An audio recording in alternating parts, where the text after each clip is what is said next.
نحمده ونصلي على رسوله الكريم أما بعد فأعوذ بالله من الشيطان الرجيم بسم الله الرحمن الرحيم رب اشرح لي صدري ويسر لي أمري واحلل عقدة من لساني يفقه قولي اللهم صل على سيدنا محمد وعلى آل سيدنا محمد السلام علیکم ورحمۃ اللہ وبرکاتہ۔ آج ہمارا اگلا لیسن ہے بسم اللہ الرحمن الرحیم۔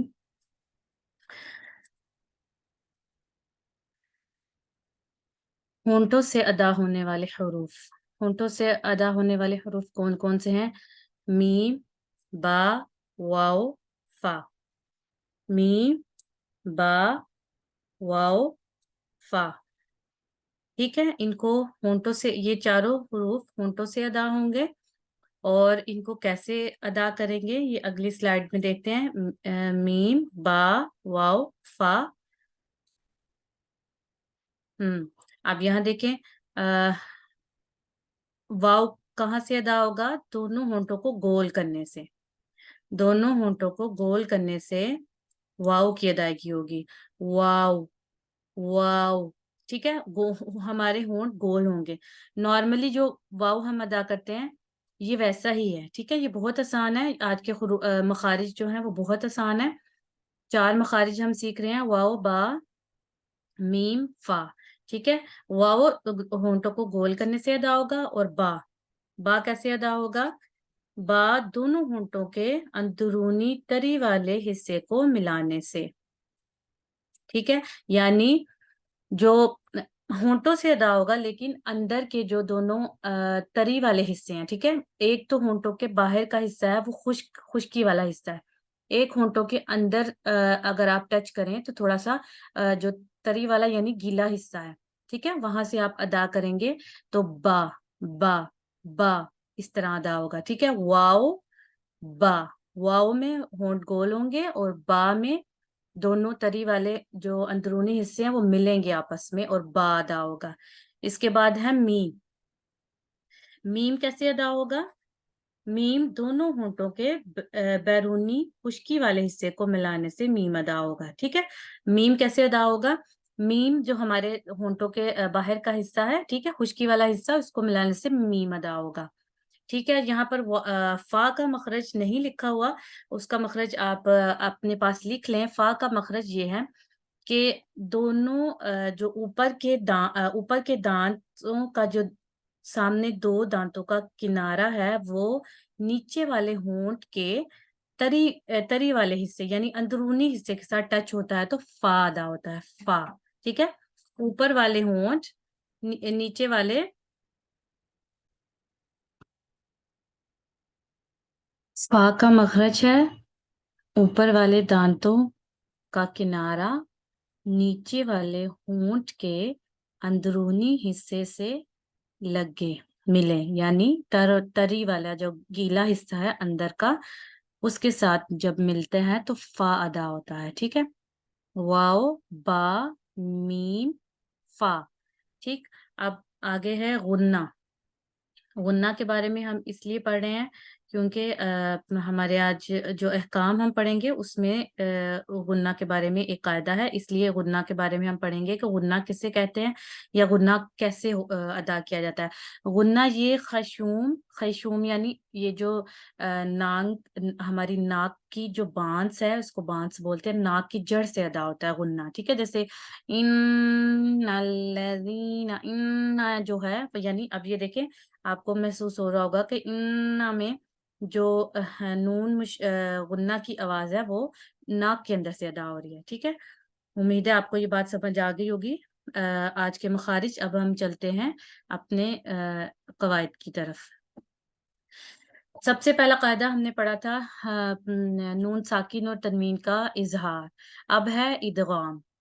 اب یہ قاعدہ نمبر 2 ہے، اگر نون ساکن یا تنوین کے بعد یرملون یعنی یا، را، میم، لام، واو، ٹھیک ہے، یہ آسانی کے لیے یرملون یاد آپ کریں گے، اس سے یرملون یہ پورا ایک کلمہ آسان کرنے سے یاد کرنے سے آسانی یہ ہو جاتی ہے کہ الگ الگ سے حروف یاد کرنا مشکل لگتا ہے، تو یرملون ہم یاد رکھیں گے تو پھر ہمیں یاد ہو جائے گا کہ اچھا یا ہے، پھر را ہے، پھر میم ہے، پھر لام ہے، واو ہے اور پھر نون ہے۔ یہ حروف آ جائیں نون ساکن یا تنوین کے بعد، یرملون میں سے کوئی حرف آ جائے تو نون ساکن یا تنوین کا ادغام کریں گے۔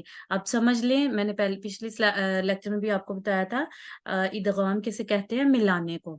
ادغام کریں گے یعنی انہیں ملائیں گے۔ جیسے آگے پڑھتے ہیں، ادغام کی دو قسمیں ہیں، ادغام مع غنہ یعنی ادغام غنے کے ساتھ، یعنی ملائیں گے غنے کے ساتھ، ٹھیک ہے؟ ادغام مع غنہ یعنی ملائیں گے غنے کے ساتھ، اور ادغام بلا غنہ یعنی ملائیں گے تو صحیح لیکن غنے کے بغیر۔ اب کہاں غنے کے ساتھ ملانا ہے اور کہاں غنے کے بغیر ملانا ہے، اب ہم وہ پڑھیں گے، ٹھیک ہے؟ ادغام مع غنہ، ادغام مع غنہ، اگر نون ساکن یا تنوین کے بعد ینمو، ٹھیک ہے؟ ینمو یعنی یا نون میم واو، ٹھیک ہے؟ یہ ایک کلمہ کی صورت میں بتایا گیا ہے کہ تاکہ آپ کو الگ الگ حرف کو یاد کرنا مشکل لگتا ہے تو ینمو یاد کر لیں، یعنی یا نون میم واو میں سے کوئی حرف آ جائے تو ادغام ما غنہ کریں گے، یعنی ملائیں گے غنے کے ساتھ۔ جیسے آگے دیکھیں، یہ مم مائن، ٹھیک ہے؟ میں اس کو نارمل ابھی پڑھ رہی ہوں، من ما ان، ٹھیک ہے؟ یہ یہاں پر دو زیر ہیں، ما ان ہے، من ما ان، ٹھیک ہے؟ اب یہ کیا ہے؟ یہ نون ساکن ہے، تو نون ساکن کے بعد کیا کون سا حرف آ رہا ہے؟ میم۔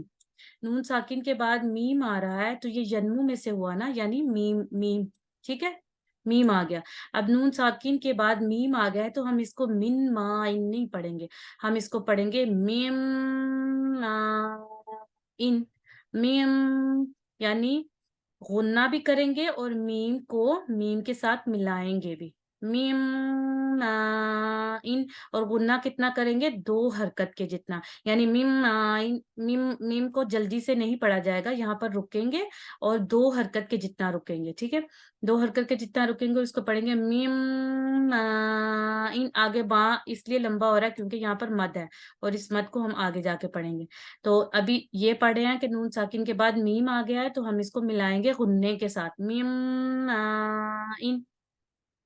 اس کے بعد ہے پھر میو والی یوں والا نصیر میں کیا ہے کہ نون ساکن کے بعد کیا آ گیا ہے؟ واو، تو اس کو کیسے ملائیں گے اور غنہ بھی کریں گے؟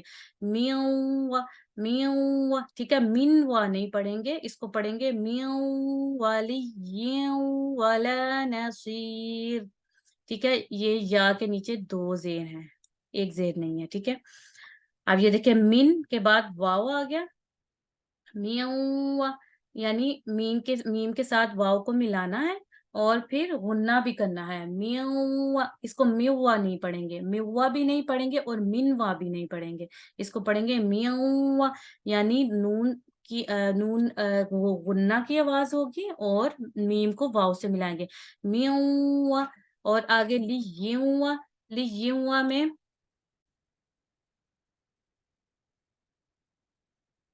میو والی یوں والا نصیر۔ اب یہ جو ولی میں یا کے نیچے دو زیر ہے تو یہ تنوین کہلائے گی، ہم نے پڑھا تھا نا کہ دو زبر دو زیر اور دو پیش کو تنوین کہتے ہیں۔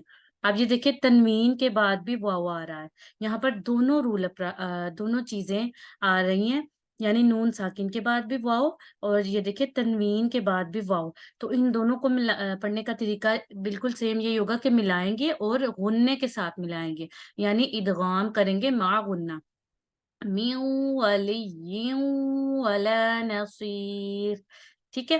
اس کو من والی اور نہیں پڑھنا، یا اس کو میوا میوا بھی نہیں پڑھنا کیونکہ غنہ کریں گے، اس لیے میو والی یوں ولا نصیر۔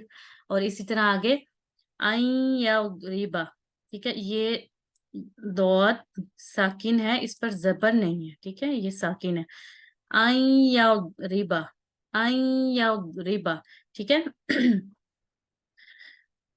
نون ساکن کے بعد، نون ساکن کے بعد کیا آ رہا ہے؟ یا آ رہا ہے، ٹھیک ہے؟ ینمو میں سے ہے نا یا، ٹھیک ہے؟ ینمو میں سے ہے تو نون ساکن کے بعد یا آ گیا تو اس کو کیسے پڑھیں گے؟ ملا کر پڑھیں گے، یعنی آئیں یا ریبا، آئیں یا ریبا، آئیں یا ریبا، ٹھیک ہے؟